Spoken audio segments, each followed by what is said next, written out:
Steps. దీంట్లో మనం 12 steps చూద్దాం.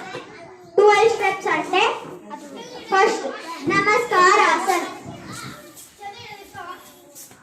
ఊర్ధ్వ హస్తాసన్, బ్యాక్ బెండ్, పాద హస్తాసన్, ఫ్రంట్ బెండ్, ಅಶ್ವ ಸಂಚಲನಾಸನ. ಕಾಲ್ ಮುಂದೆ ಇಡಬಾರ್ದು ಅಂತ ಹೇಳ್ಬೇಕು, ಮಿಸ್ಟೇಕ್ಸ್ ಹೇಳ್ಬೇಕು ಅವ್ರು. ఇలా పెట్టాలి.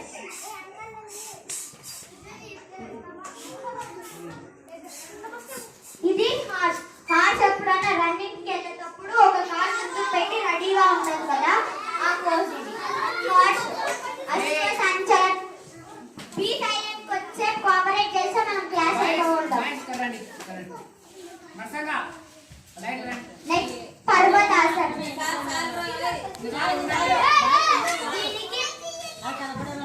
దీనికి పర్వతాసన ఎందుకు పేరు వచ్చిందంటే పర్వతం వలె ఉండడం వల్ల దీనికి పర్వతాసన పేరు వచ్చింది. Mountain pose.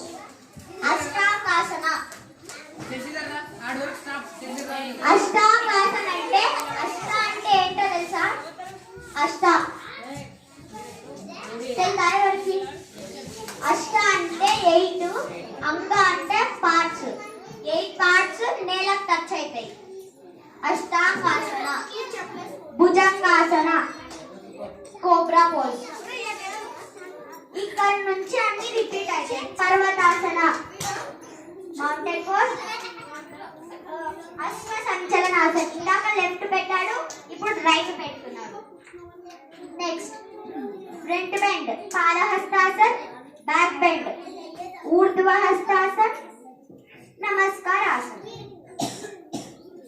మీరు కూడా చేస్తారా? చూస్తారా?